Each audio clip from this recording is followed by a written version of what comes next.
Again, a live look here at the Israel-Gaza border as we do go over the latest on all of this here. We do know that President Biden detailed that three-phase deal proposed by Israel that would free the remaining hostages and end the war in Gaza. During an address to the American people Friday, Biden explained that Hamas is, quote, no longer capable of carrying out another large-scale attack, so Israel has achieved its goal of dismantling the terror group.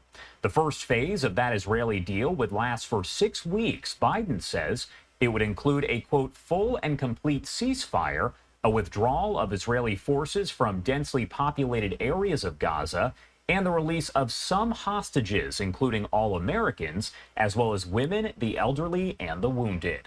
Hundreds of Palestinian prisoners would also be freed, and we're told that 600 trucks of humanitarian aid would be allowed into Gaza daily. Now, the second phase would include the release of all remaining living hostages, including male soldiers, and Israeli forces would fully withdraw from Gaza. The final phase does include the start of a major reconstruction effort of Gaza. That 4-page Israeli proposal delivered to Hamas on Thursday and still needs to be approved by the terror group. I do want to pop this up for you here as we are now also hearing from Netanyahu. His response there on your screen. He says Israel's conditions for ending the war have not changed.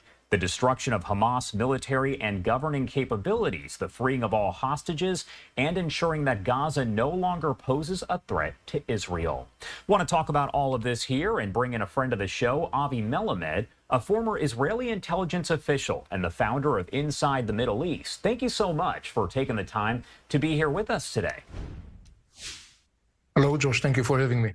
Of course. Well, first off, I do want to get your initial reaction because we heard from Biden during that speech on Friday, and he said the war does need to end. And then he outlined that 3-part plan that he said was actually proposed by Israel and approved by the U.S. that still needed to be approved by Hamas. So overall, what are your thoughts, your concerns, your feelings about that deal and how it would play out?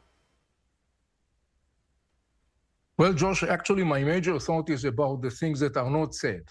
And I'm wondering what is beyond the scene. And there must be some things going on beyond the scene. The reason I'm saying that is because in Biden's statement, Biden basically said this is the Israeli offer. And he was mostly addressing the Israelis, trying to explain to the Israelis why they should take the deal, but it's the same time, it's the same offer that was made by the Israeli government. But in the statement, there are two puzzling things, because Biden repeats the mantra that says Hamas rule in Gaza Strip must come to an end, and Hamas would not be able to rearm itself. How is that going to be achieved? This is the thing that puzzles me, and that's the reason why I'm thinking about what is beyond the scene. And my thought on that, for example, is that there is a very significant player that, roughly speaking, almost not mentioned, but it should be mentioned very much, and that is Egypt, and particularly in the context that referred to prevent Hamas the ability to rearm itself. Because Hamas was able to rearm itself because it got massive flow of weapons smuggled to Gaza Strip from Egypt. And I did pull up that statement that was made by Netanyahu. He's actually spoken just a few times here, and I do actually want to pop up another portion of that statement on your screen as he says, under the proposal, Israel will continue to insist that those conditions are met before a permanent ceasefire is put into place. The notion that Israel will agree to a permanent ceasefire before those conditions I mentioned are fulfilled is a, quote, non-starter. So my question, does it seem as though we're hearing two different things from Biden and Netanyahu, or are they on the same page here? I'm not so sure these are two different things. It seems like two different things, but I'm not so sure, because I've almost no doubt that President Biden's statement was coordinated with Israel. He was quoting the Israeli offer. So he basically, obviously, was coordinated with Israel on that statement. I think that we need to read carefully between the lines of the statement, and particularly Netanyahu's statement that was published this Saturday. Part of it is, I would say clearly, is addressing its political base. But I think that it may indicate, again, and it goes back to what I'm puzzled about mostly, and this is the things that have not been said and the things that have not been written. And the big question here in the end of the day is, what exactly is the mechanism that first will make sure that Hamas will not be able to continue and to rule Gaza Strip, will not be able to continue and to rearm itself, and what is the mechanism that will enable in the second phase, that allegedly is supposed to be the phase discussing about releasing of the rest of the hostages after the first phase, what exactly is the mechanism that will make sure in the end of the day that Hamas will be more than willing to negotiate the terms? Those are three things that I don't see in the statement. And the fact that I don't see in the statement is very puzzling, because it's very clear that there must be some sort of mechanism to address those questions. And I wonder why those mechanisms are not mentioned specifically. I want to take a closer look at what's going on to the north there, because we know that there is the fighting that's intensifying between Hezbollah and Israel. It looks like within the last few hours there have been more attacks there from Hezbollah on Israel, and it almost seems like they're happening at this point on a daily basis. So my question for you, if a deal is reached between Israel and Hamas that does lead to a permanent ceasefire in Gaza, how does that affect the fighting between Israel and Hezbollah? Would it affect it in any way? Well, Josh, Nasrallah, the leader of Hezbollah, said from the beginning, day one of this war, he said, look, once there is going to be a ceasefire, Hezbollah will hold this fire. So theoretically, once there is a ceasefire agreement reached, Hezbollah basically will have no more reason to continue the fight. There is a lot of outcry in Lebanon. The Lebanese are enormously concerned with the possibility that the Hezbollah once again will drag them to a war that they are not part of, they don't want to be part of. And in the end of the day, they are not the one making the call. It's Hezbollah that makes the call in Lebanon, or to be more accurate, the Iranians. So at the same time, when Biden was announcing that three-part deal to essentially end the war, Hamas did release another propaganda video featuring one of the hostages taken on October 7th. Does this appear to be more psychological warfare? Because why would they release that at the same time that Biden is saying we have a deal here that could end the war? Hamas is a very sophisticated player. He knows how to play very well the psychological and the media arenas. He has been doing that all along the way. And unfortunately, I would add, there are some circles in the West who are very receptive to Hamas propaganda and messages. So this is something that Hamas has been doing all the time and will continue to do all the time. This is part of the game, by the way, exactly like what Hezbollah is doing. Israel has now entered central Rafah. The troops are there. So what is the goal from here?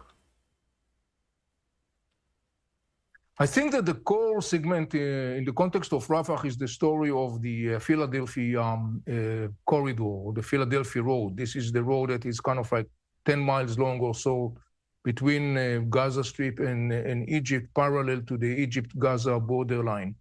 This is the corridor that beneath, and not less above, huge flow of weapons streamed its way to Gaza Strip for the last years. And there has been many, many tunnels that reportedly the Egyptians were able to eliminate most of them, but apparently there is a very active industry on both sides, Egypt and Gaza, that is involved in the streaming of weapons into Gaza Strip. As you can understand, there is a lot of money involved here. And so the control over the Philadelphia road that Israel now maintain, that control is supposed, at least theoretically, to give Israel a pressure card on Hamas by suffocating its oxygen, military oxygen pipelines that are coming from Egypt. Because in the end of the day, that has been the major source of the weapons, the ammunitions, the huge amount of weapons that were streaming to Hamas in Gaza Strip in the last years. I do want to talk really quickly here about those tunnels that are underneath Egypt, or actually Rafah, that are leading to Egypt. As according to the IDF, there are dozens upon dozens of them that have been discovered. So does that lead to concerns about whether the hostages themselves are actually still in Gaza, or if they have been brought over to Egypt or elsewhere? Well, I'm familiar with that concern. To the best of my understanding, the assessment in the Israeli intelligence community is that the hostages were not smuggled into Sinai Peninsula, into the Egyptian territory. I tend to believe this is the situation, even though, no one can guarantee it 100%. I think that the Egyptians will be enormously embarrassed if there is going to be such a scenario. But we have to take it into consideration. Unfortunately, we cannot totally rule it out, even though, as I said before, my tendency is to assume that the hostages are kept in Gaza Strip. All right. Avi Melamed, as always, thank you so much for taking the time to join us and help break down the latest developments there out of the Middle East. Anything else you want to add about any of this before I let you go? Well, once again, I think that we need to look at the whole story in the wider perspective. Hamas and Islamic Jihad in Gaza are a very significant component in the Iranian master plan to take over the region. We just saw how this master plan has been manifested on the ground and how dangerous this Iranian regime are, reminding us all its massive barbaric attack on Israel a couple of weeks ago, let alone the massive barbaric attack of Hamas and Islamic Jihad on October 7. North of Israel, we have HEZBOLLAH, another arm of this regime. Those arms have to be chopped. If the region needs stability, and if the region wants to have stability, and if the world wants to have stability, it needs to address the challenge of the terror proxies of the Iranian regime seriously, decisively. Any idea or any attempt to kick the can down the road will result in the next war around the corner. All right. Avi, as always, thank you so much for taking the time to be here with us. We appreciate it. Thank you, George. Thank you for having me.